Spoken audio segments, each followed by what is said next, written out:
নমস্কাৰ মোৰ মৰমৰ ছাত্ৰ ছাত্ৰীসকল, আশা কৰিছোঁ সকলোৱে ভালে কুশলে আছা। আজি আমি এটা নিউ লেচন পঢ়িবলৈ গৈ আছোঁ। লেচনটোৰ নাম হৈছে হোলি আহি ৰে, পাঠ নম্বৰ 15। বোলা আমি ষ্টাৰ্ট কৰোঁ। होली आई रे, कल होली की छुट्टी है।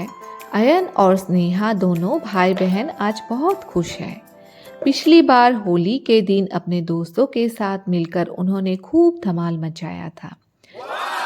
स्नेहा आज सुबह से ही जिद कर रही है, पिताजी मुझे लाल रंग की लंबी पिचकारी चाहिए। अयन को भी बहुत सारा रंग, गुलाल और रॉकेट जैसे दिखने वाली पिचकारी चाहिए। वो भी पिताजी के साथ बाजार जिद कर रहा है। बाजार घर से बहुत दूर नहीं है। अयन और स्नेहा दोनों पिताजी के साथ पैदल ही बाजार के लिए निकल पड़े। शाम का समय था। बाजार में काफ़ी भीड़ थी। মোৰ মৰমৰ ছাত্ৰ ছাত্ৰীসকল, এইখিনিলৈকে মই বুজাই দিওঁ। আয়ান আৰু স্নেহা নামৰ কি আছে, দুজন ভাই ভনীয়েক আছে। ইহঁতেতো স্কুলত পঢ়ে তোমালোকৰ দৰে। ইহঁতৰ কি আছে, অহাকালি বন্ধ আছে স্কুল। কিয় বন্ধ আছে? কাৰণ হোলীৰ কাৰণে বন্ধ দিছে। তেওঁলোকে ভাবিছে যে যোৱা বছৰৰ দৰে এইবাৰো তেওঁলোকৰ বন্ধুসকলৰ বা বান্ধৱীসকলৰ সৈতে মিলি কি কৰিব, হোলী খেলিব, হয়নে? স্নেহাই ৰাতিপুৱাৰে পৰা জেদ কৰি আছিল দেউতাকৰ লগত যে তাইক কি লাগে, ৰঙা কালাৰৰ পিচকাৰি লাগে। আৰু আয়নকো লাগে কি লাগে, ৰং লাগে, আবিৰ লাগে আৰু পিচকাৰি লাগে। কেনেকুৱা, ৰকেটৰ দৰে দেখাত যেন ৰকেট টাইপৰ পিচকাৰি লাগে। সিহঁতৰ ঘৰৰ পৰা বজাৰখন বৰ বেছি দূৰত নাছিল। বজাৰখন ইহঁতৰ ঘৰৰ ওচৰতে আছিল। দেউতাকৰ লগত দুজনে কি কৰিলে, बाजारले उलाई पड़े। शाम का समय था। बाजार में काफी भीड़ थी। सड़क के दोनों किनारे दुकानों में रंग बिरंगी और विविध आकार की पिचकारियां सजी हुई थी। सभी दुकानों के सामने लाल, पीला, हरा, नीला आदि सभी प्रकार के रंग सजाकर रखे हुए थे। कहीं कहीं कागज की बनी हुई रंग बिरंगी टोपियां और अलग अलग प्रकार के मुखौटे भी टंगे हुए थे। पूरे बाजार में होली की रौनक दिखाई दे रही थी। स्नेहा और अयन ने पिताजी से कहकर अपनी अपनी पसंद की पिचकारियां खरीदी। उन्होंने बहुत सारे रंग और गुलाल भी खरीदे। सारा सामान खरीदने के बाद वे लोग टहलते हुए घर की ओर चल पड़े। তেতিয়াহ'লে চোৱা, ইয়াত আয়ান আৰু স্নেহাই কি কৰিছিল, দেউতাকৰ লগত ভাটিবেলা ওলাই পৰিছিল। ক'লৈ? বজাৰলৈ, হয়নে? বজাৰলৈ ওলাই গৈ দেখা পায় যে আৰু দুয়োকাষে থকা দোকানবোৰত কি আছে, ৰঙেৰে ভৰ্তি হৈ পৰিছে। বেলেগ বেলেগ ধৰণৰ ৰং, পিচকাৰি এইবিলাক সজাই ৰখা আছে। তাতে হালধীয়া, নীলা, সেউজীয়া দেখা পাইছানে তোমালোকে ছবিটো? চোৱা কিমান ধৰণৰ ৰং তাতে সজাই ৰখা আছে। আৰু কাগজেৰে বনোৱা টুপিও আছিল। আৰু মুখা যে পিন্ধে ৰং খেলাৰ সময়ত, সেইবোৰো কি আছিল, ওলমাই ৰখা আছিল।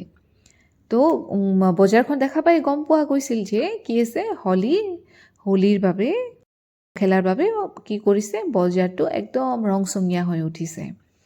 স্নেহা আৰু আয়ানে কি কৰিলে, দেউতাকক কৈ নিজৰ নিজৰ পচন্দৰ বস্তুবোৰ কিনি ল'লে, হয়নে? তাৰপিছত নেক্সট পেৰাগ্ৰাফটো চাওঁ বোলা। स्नेहा ने पैदल चलते हुए पिताजी से पूछा, पिताजी हम होली में रंगों से क्यों खेलते हैं? पिताजी ने उसे प्यार से समझाया, बेटी होली हर्ष और उल्लास का त्योहार है। होली के दिन हम सभी पुरानी कटुता भुलाकर एक दूसरे को रंग और गुलाल लगाते हैं, इसलिए इसे रंगों का त्योहार भी कहा जाता है। ये त्योहार प्रेम, एकता और भाईचारे का प्रतीक है। हमारे देश में मनाए जाने वाले ईद, क्रिसमस, दिवाली, दशहरा आदि विभिन्न त्योहारों में से एक महत्वपूर्ण त्योहार है होली। यह पर्व पूरे भारतवर्ष में फाल्गुन महीने की पूर्णिमा के दिन उल्लासपूर्वक मनाया जाता है। যেতিয়া স্নেহা আৰু দেউতাকৰ লগত আহি আছিল ঘৰলৈ উভতি, তেতিয়া স্নেহাই সুধিছে যে দেউতা, আমি ৰং কিয় খেলোঁ? তেতিয়া দেউতাকে কৈছে যে হোলীটো হ'ল কিহৰ উৎসৱ? ফূৰ্তি উল্লাসৰ উৎসৱ, হয়। হোলীত সকলোৱে পুৰণি কটুতা পাহৰি কি কৰে, সকলোৰে লগত মিত্ৰতা ভাৱ কৰে, এৰাই মিত্ৰ বনাই লয় সকলোকে। আৰু কৈছে যেনেদৰে আমাৰ গোটেই ভাৰতবৰ্ষত ঈদ, খ্ৰীষ্টমাছ আৰু দিৱালী দশহেৰা এইবিলাক বিভিন্ন তিউহাৰ উদযাপন কৰা হয়। ঠিক তেনেদৰে হোলীও গোটেই ভাৰতবৰ্ষত কি কৰে, ফাগুন মাহত পূৰ্ণিমাৰ দিনা কি কৰে, সকলোৱে হোলী উৎসৱ পালন কৰে। होली के दिन सभी के घरों में तरह तरह के पकवान और मिठाइयाँ भी बनाई जाती है। पिताजी पिछले वर्ष होली के दिन शाम को बाजार के चौराहे पर बहुत बड़ी आग भी जलाई गई थी। वहाँ कुछ लोग ढोल बजाकर गाना भी गा रहे थे। वो गीत हमें अभी भी याद है। आई फाक की बयार, उड़े रंगों की फुहार, आओ मिलके नाचे गाए, आया होली का त्योहार। आज होली है, होली में आग क्यों जलाई जाती है, इस बार अयन ने पूछा। আৰু হোলীত কি কৰে, মানুহবোৰে বিভিন্ন ধৰণৰ মিঠাই, লাড়ু, পিঠা এইবিলাকো বনায়।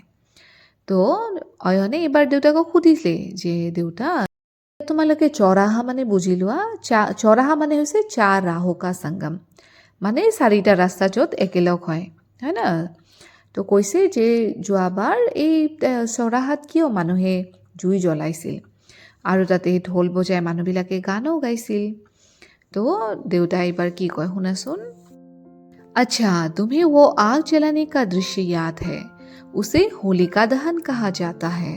होली के एक दिन पहले लोग चौराहे पर लकड़ी आदि इकट्ठा करके उसे जलाते हैं। ऐसा माना जाता है कि इससे दुष्ट शक्तियों का नाश होता है। होली के बारे में बातचीत करते हुए अयन और स्नेहा कब घर के नज़दीक पहुंच गए उन्हें पता ही नहीं चला। घर जाकर स्नेहा ने अपने सभी दोस्तों को अपनी नई पिचकारी दिखाई। सभी बच्चे बहुत खुश थे और कल का इंतजार करने लगे। तो তোমালোকে চোৱাচোন ছাত্ৰ ছাত্ৰীসকল, ইয়াত কি দেখা পাইছানে? তোমালোকে জুই জ্বলাইছে হয়নে? আৰু মানুহবোৰো আছে জুইৰ আশে পাশে, হয় না? তো হোলিকা নামৰ কি আছিল, এজনী ৰাক্ষসী আছিল। এইটো যিটো তোমালোকে ছবিখনত দেখা পাইছা, ইয়াক কি বুলি কোৱা হয়? হোলিকা দহন। সকলোৱে কি কৰে, খৰি আদিবোৰ জমা কৰি নিয়ম কৰি সেইটো পুৰি পেলায় আৰু সেইটোক হোলিকা দহন বুলি কয়। হোলিকা আছিল এজনী ৰাক্ষসিনী, ঠিক আছে? আৰু এইটো যিটো তোমাৰ মানে উৎসৱটো পালন কৰি, ইয়াৰ দ্বাৰা মানুহে বিশ্বাস কৰে যে দুষ্ট হোলিকা দহন কৰিলে দুষ্ট শক্তিবোৰ নোহোৱা হৈ যায়, ঠিক আছে? তো তেনেদৰে স্নেহা আৰু আয়ান কথা পাতি কি হ'ল, ঘৰ আহি পালে, হয়নে? তাৰে পিছত অহাকালিৰ বাবে ইহঁতে কি কৰিলে, অপেক্ষা কৰি ৰ'ল। মনততো বহুত ফূৰ্তি হৈ আছে ইহঁতৰ। তো আশা কৰিছোঁ তোমালোকে চেপ্টাৰটো ভালদৰে এটা লাইক কৰি দিবা আৰু কমেণ্টো কৰি দিবা লগতে। আৰু যদি চেনেলটো ছাবস্ক্ৰাইব কৰা নাই তেতিয়াহ'লে ছাবস্ক্ৰাইবো কৰি দিবা। So' see you in the next video'. Till then bye bye, take care.